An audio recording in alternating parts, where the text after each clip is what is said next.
C'est vrai que contre Monaco, on aurait pu s'attendre à un autre résultat, mais malheureusement, tout comme Paris, lors du Trophée des Champions, l'équipe n'a pas pu tenir les 90 minutes et sur deux erreurs un peu défensives, on prend deux buts. Et c'est vrai aussi que juste avant qu'on encaisse le premier but, il y a Yaroslav Plazil qui a une très belle occasion. Malheureusement, il frappe à côté.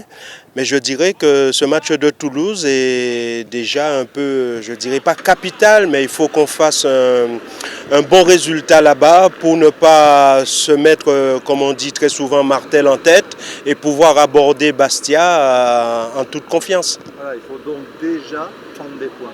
Mais oui, il faut déjà prendre des points, mais on va retrouver une équipe qui est exactement dans le même cas que nous, qui a perdu son premier match en perdant 3-0 à Valenciennes. Donc pour eux aussi, ça va être un peu le match du rachat. Donc à nous de nous montrer costaud et faire en sorte de ramener le meilleur résultat possible de ce derby de la Garonne.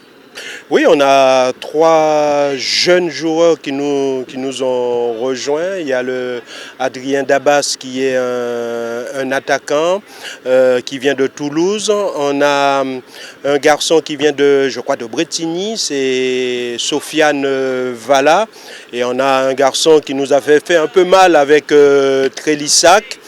C'est Clément Badin. On a aussi un garçon, mais pour l'instant qui n'a pas signé encore, mais qui s'entraîne régulièrement avec nous. C'est David Digla, un jeune béninois. On espère qu'il intégrera le groupe de la CFA et voir après un peu plus haut.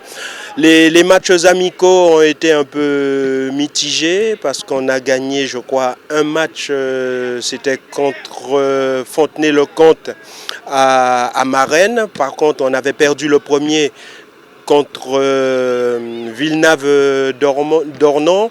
On a fait deux matchs nuls lors du tournoi d'Estrefond, de Castelnau d'Estrefond, pas très loin de Toulouse. Il y avait quatre équipes. Balma, on joue Balma le premier match, on fait match nul, mais on perd au tir au but. On a rencontré après Montpellier qui avait perdu contre Toulouse, et là, on gagne le match au tir au but.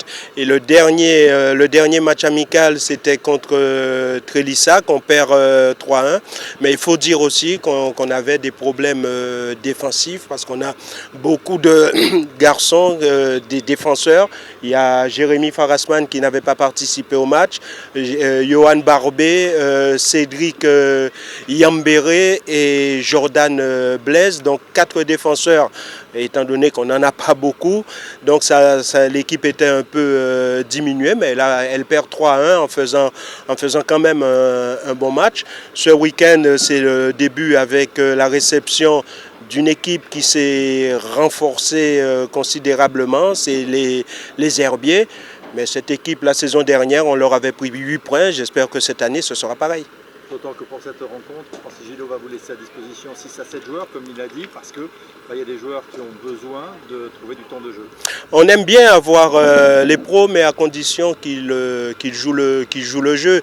C'est vrai, il y a, que je dis pas de bêtises, il y a 2 ans, on avait 6 ou 7 professionnels, on avait été à Tarbes, on n'avait pas encore perdu un match, et on avait perdu avec 6 ou 7 pros parce que certains n'avaient pas joué le jeu. J'espère que les mentalités ont changé et que les garçons qu'on va nous envoyer vont, à travers ce match des Herbiers, prouver à l'entraîneur qu'il a peut-être eu tort de ne pas avoir fait appel à eux pour le match de Toulouse.